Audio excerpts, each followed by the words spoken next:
Hey everybody, and welcome back to my series on what it's like to teach at the university level in China. I'm Matthew Boyle, and in today's video we're going to talk about salaries, and specifically why the bottom line salary number is not everything. A common question that I receive from viewers of this channel goes something like this. Hey Matt, I've seen a job in this city for this salary and this number of work hours. Is this a good job or not? Should I take the job? Now obviously there's a lot more that we need to consider to decide if that job is going to be a good job for you or not. So I've prepared a list of about 9 or 10 things today, which based on my experience will be good to investigate before you accept any job or decide to do any job.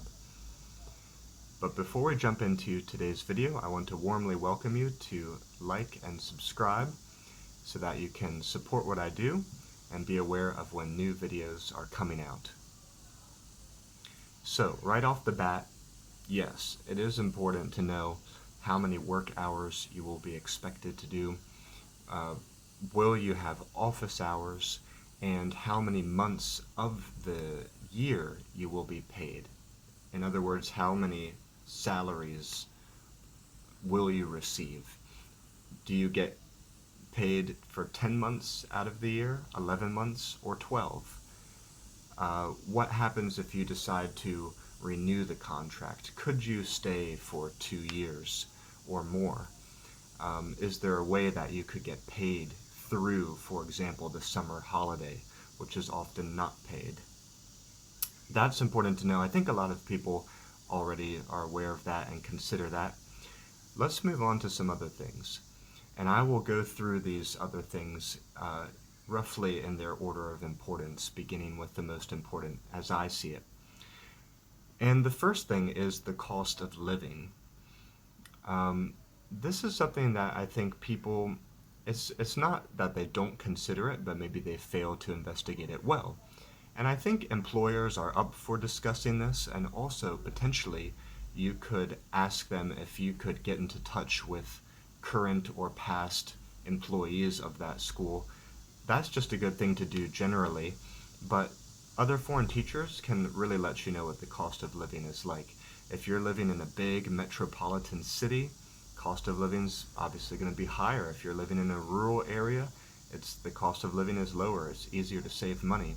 When I moved from Rizhao, which was a little more rural, to Dalian, and you can learn more about this in my last video about where I worked and what I learned. When I made that move, the salary wasn't that much higher, but the cost of living was. So I think I was able to save a little more money than before, but it was harder to do because just going out and fun things to do in Dalian, plus the food in Dalian was more expensive. So that taught me a lesson learned there. Next, the accommodations. So most universities offer free accommodations, but some don't. Some expect you to live perhaps off campus, and they should give you a stipend for that, but it doesn't always cover the cost. So that may be worth investigating. Next, the utilities, and this we may include this in the cost of accommodations. So what are the utilities like? How are you going to have to pay for that? Do the employers cover some or all of that, or are you expected to pay for all of that? And I have a good example about this. So I'm living in the south now. I'm living in Guangdong. It is incredibly hot. So we use the AC for many months out of the year here. I would say probably about 8 months out of the year we're using AC. And probably for about 6 months of the year we are blasting AC. So that just the AC alone is costing hundreds of renminbi each month. So think about the electricity cost, the water cost, the cost of heating and cooling. If you're living in a really cold place, then the heating during the winter months may get you. Okay, next, the pollution. So this is something that a lot of people who are unfamiliar with China This may totally slip your mind to even consider. China has pollution issues, and it may be well worth your while to look at an up-to-date pollution map of where the pollution in China is really heavy. Because it's a interesting thing. If you look at the jobs that are out there, it's quite often the case that the ones which are offering higher salaries or slightly higher salaries than the average, if you look into it, they tend to be areas that have more gray skies, more pollution in the skies. They're having trouble retaining teachers, and it's a health issue for the people who live there. So to get people to come there, they have to offer a higher salary. So you don't want to go, I mean, if you're anything like me, you don't want to go to a heavily polluted area just for a few extra thousand renminbi each month. It doesn't make sense. So research the pollution levels. Next, travel reimbursement or any kind of bonuses along those lines. Most universities will typically reimburse you for round-trip airfare for a one-year contract, but not all of them do. Some might only pay one way. Some might only give you a year-end bonus rather than a travel reimbursement. Maybe they just maybe they just give you a bonus of like 5,000 or 10,000 at the end of contract.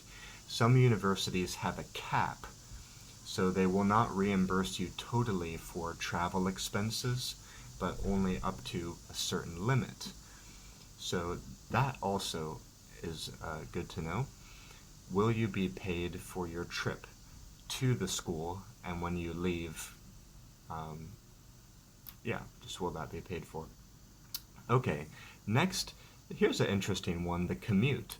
So I used to work at a university where I ended up having to commute to a satellite campus. If you're working at a very big university or a very notable, prestigious university, or if you're working in a city where it's very crowded and it's hard for the university to find space, there very likely could be satellite campuses where you are expected to go. Now, usually they will let you know of that in the contracts, but I think you should check it out. Be careful about that, because you might find that maybe it's not every day, but maybe it's 3 days a week or 4 days a week you're expected to get on a bus and go 20, 30, or 40 minutes to a satellite campus. And that was the case for me when I worked in Guilin. There was another campus that was about 40 minutes away. So if you think you're going out, let's say you're just doing a half-hour commute, half hour out, half hour back, that's an hour. Okay, now what if you have to stay there during the noon time to teach more in the afternoon and then come back? Well, now you're out there all day. So do you want to have those extra hours adding up where you have to commute out, stay out there when you don't have class, find something to do, and then maybe commute back? That can really add up and affect how you perceive if this job is worth it. Is the salary worth it? Next, let's talk about health insurance. Most universities should offer a basic health insurance, but I think, let's say you're a little bit older or maybe you have some health issues, you might not think that basic health insurance is going to cut it for you. So you might want to check out how much it would cost you to buy a more robust health insurance plan. And can your employer help you out with that, or are you going to have to get it on your own? Sometimes the universities will give you they have some reasonable add-on plans that they offer to their own teachers, so maybe there's a way you can upgrade. And last, I recommend you check out if there will be any additional opportunities for more work through your employer, such as overtime classes or elective classes. Is there a way that you can receive promotions or raises? These types of things are really good to know because it means you may not have to go outside your university looking for more work to do. Alright, I hope these things really helped you a lot. I hope it gave you something to chew on. If you liked this video, give it a like, subscribe, leave a comment. I'm sure I did not capture everything, so if you have something we should consider, leave it in the comment section down below, and I hope to see you guys back here next time. Bye-bye for now.